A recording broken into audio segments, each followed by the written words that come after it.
the map to Skywalker. We know you found it. And now you're going to give it to the First Order.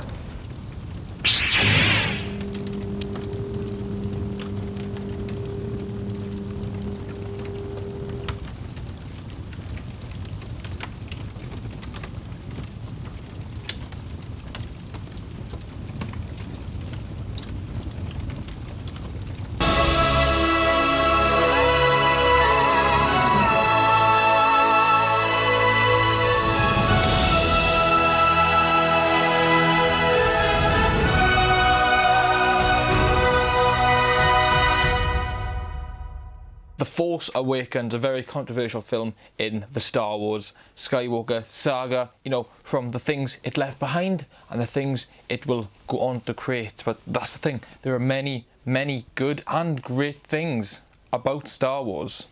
Just like there's the light side and there's the dark side. And today, we're going to be discussing that. So welcome everybody to my episode of the Retrospective. I know, a Film From Studio series at which the first Film From member shows up 7 episodes in. I know, how crazy, but there's a good reason why I wanted to tackle this episode and why I feel like this is the most personal episode to me.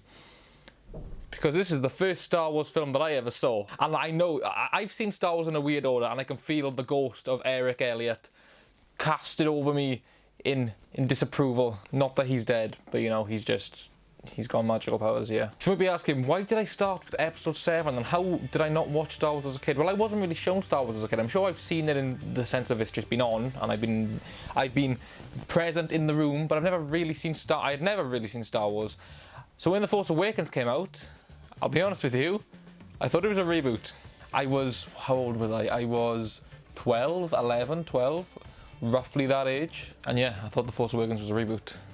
But then obviously I saw the film and I was like, okay, this clearly isn't a reboot. There's lots of things I don't understand. But, you know, just being alive and being, you know, the age I was at that time, you know who C-3PO is, you know who R2-D2 is, you know these people, you know who Luke Skywalker is. So you're just like, yeah, I kind of get it, but also, you know, I don't really. I think the official moment that I realized it wasn't a reboot is literally in the opening crawl. And it was like, Luke Skywalker is missing. And I was like, right. I don't think this is the start of something. I think this is a sequel. I remember when this came out, BB-8 was everywhere. Like, people loved the shit out of BB-8. I mean, didn't last long, did it? Clearly. I mean, well, in all fairness, what, 4 to 5 years before Baby Yoda was a thing? So it kind of did, even though I feel like after at least 2016, I stopped seeing BB-8 everywhere, so maybe he only lasted a year in the popularity, I'm not sure. I think one of the coolest things about this film was the fact that Rey was the Jedi and not Finn. But I feel like Rey was showing signs of being the Jedi. No, I don't even feel like. Rey was showing signs of being the Jedi throughout the entire film, whereas Finn wasn't. They weren't really fooling anyone, I don't think. If anyone got to the end of the film and saw Rey with a lightsaber and thought, oh my god, I didn't even expect that. Really? Oh yeah, and by the way, I thought I should mention Christmas spirit. It is Christmas, and obviously Star Wars always comes up to Christmas, even though they're not Christmas films, but yeah. Kylo Ren is dope. I really like Kylo Ren. I feel like he has a kind of mixed arc throughout the sequel trilogy, but I feel like as a character, not the masked character, but you know, Ben Solo, he is better than Anakin Skywalker. No, I don't think Kylo Ren is better than Anakin Skywalker, and I don't think Kylo Ren is better than Darth Vader by any means, but I feel like with the character emotions and like the character drive, bro, Anakin's got nothing on that man. And again, you know, I'm talking about, you know, episode 2, let's say that, because episode 3 was going to be, you know, episode 2 Anakin got nothing on Kylo Ren. And besides, it's Adam Driver. It's Adam Driver. Han Solo and Chewbacca return in this film, and it's a really great and grand entrance. It was spoilt in the trailers, obviously, but also that didn't mean anything to me, because again, I thought it was a reboot, so that was, yeah, I didn't watch any trailers for it. I saw like one trailer, and then that was it. But then obviously, spoiler alert, if you haven't seen this film that came out 5 years ago, Han Solo dies. Now, after watching the entirety of Star Wars and then seeing that scene, that hits hard. But as a kid, that blew my mind.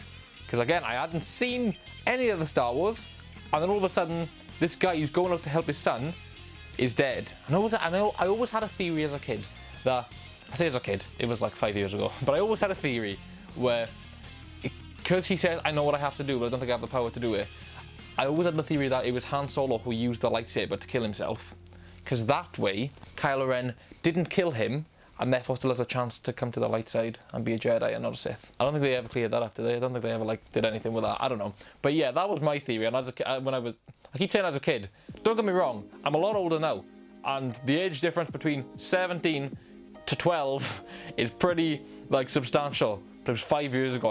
I gotta stop pretending like it was like 20 years ago. The big ending fight in the forest is great. Now everyone says, and even I said it at the start, that the Rise of Skywalker took the scene from Endgame where he goes, I am inevitable, I am Iron Man, snap. And in Rise of Skywalker they say, I am all the Sith and I am all the Jedi, boom. And they've also got like the scene where all of Lando's crew show up and, you know, they say that's like the portal scene. True, but the scene in Endgame where you think that the Mjolnir is going over to Thor, but then in fact it shoots back to Cap. That happened in Star Wars first. We have that awesome scene where the lightsaber just jiggling, and then it flies straight past Kylo Ren, who's trying to call for it, past Finn, and then just into Rey's hand.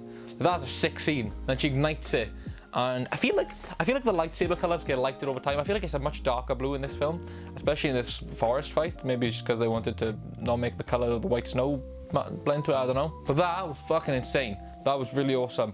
And then obviously just ignites it and then there's that fight. Considering what it was, and it came out like what, I'd say 13 years after the prequels. After, you know, we got the second set of Star Wars films. And you know, it was a sequel to the original saga, the original trilogy.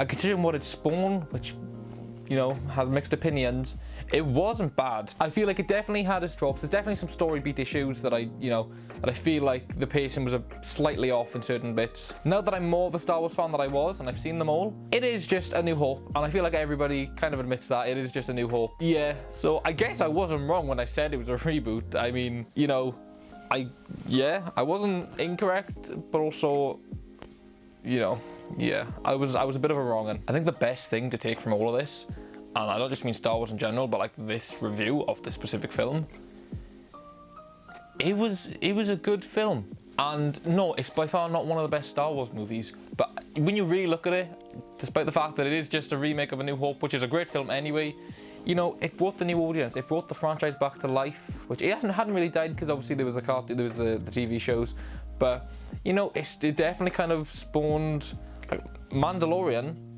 Everybody loves that. Do you think that would have happened without these new sequels?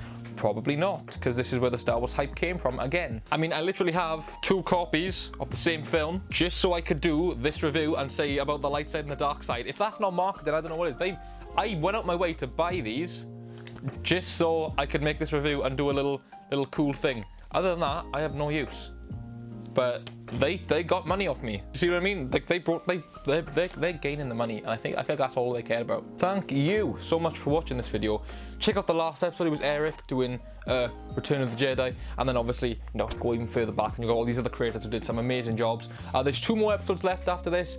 There is The Rise of Skywalker, which is the one after the next one, and then there's The Last Jedi, which is the next one. I don't know why I just did it. I should have just did it in order, realistically. What do you think of The Force Awakens? Did you like it? Did you think it was a nice kind of revamping of the franchise to get it back on its feet, not reboot? Every time I hear the word reboot, I can only picture Kevin Smith going Jay and Silent Bob reboot, and I feel like that's how the word should be said, no matter what it is.